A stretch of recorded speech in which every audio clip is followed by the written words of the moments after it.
Saudi Arabia elected to the United Nations Council on Women's Rights. You better believe it.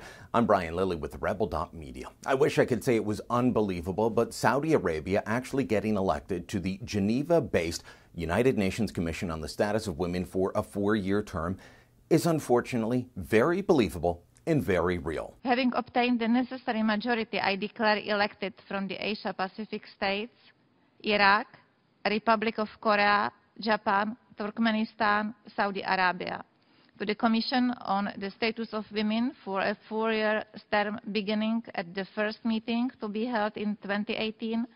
The Saudis, a country that, well, they make all women have a male guardian to make decisions for them, escort them when they go out, and so on. They're going to sit on this commission from 2018 until 2022.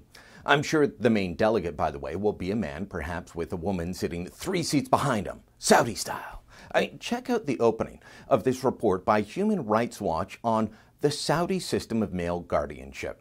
It says, in Saudi Arabia, a woman's life is controlled by a man from birth until death. Every Saudi woman must have a male guardian, normally a father or husband, but in some cases a brother or even a son, who has the power to make a range of critical decisions on her behalf.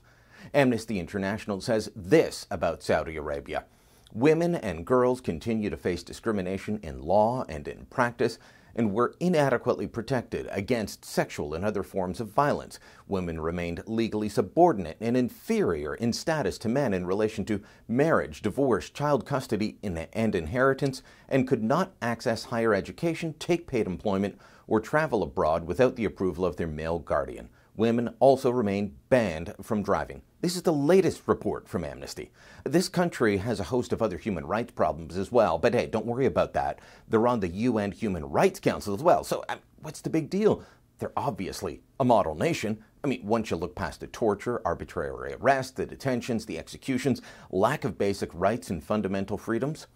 That the United Nations would have Saudi Arabia on its Human Rights Commission and its Status of Women Commission tells you how badly this body is in need of massive reform. But I've been saying this for years. It was 6 years ago that North Korea took over the presidency of the UN Disarmament Committee, a committee dedicated to reducing nuclear weapons.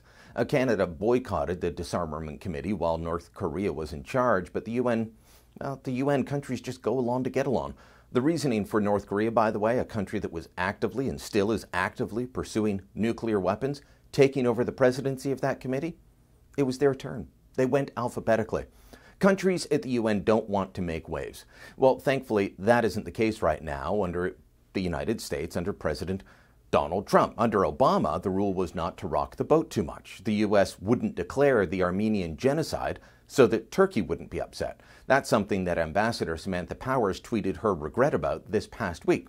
But with Trump in charge and Nikki Haley as his ambassador at the UN, rocking the boat, no longer an issue. On this vote, the U.S. actually forced a called vote, Saudi Arabia getting a seat on the Women's Commission. Normally, it's just rubber stamped. Everyone's acclaimed. Now, many countries got 54 votes, meaning unanimous support. Saudi Arabia only got 47 votes in the secret ballot. That's good news. It's good news because not every country backed the insane idea that the kingdom of male domination should be on a world body for women's rights. But we don't know who did back them. As UN Watch points out, at least 15 of the democratic countries on this list voted for the Saudis. Now, I doubt it was the US, but it could have been the UK, could have been France or Brazil, Australia or Sweden. We simply don't know unless they tell us. Too many people in the world overlook that the UN is not what it should be. It's not a source for good. It's not a place where the world comes together. I'm not going to deny that good works haven't been accomplished, but there's also graft, corruption, the giving cover to dictatorial regimes by putting them on bodies like the Human Rights Council and the Women's Commission. The UN is not a body of the world's democracies. It's a body of all the countries, including the absolutely horrible ones. In allowing the Saudis a seat on these bodies, the UN is letting them use the organization to launder their reputation, when what they should be doing is exposing the brutal reality of life for women in that country. If the UN won't reform, then it's time to leave the UN. If you like the Rebel video you just saw, make sure you click here and subscribe to our YouTube channel. Never miss another Rebel video again.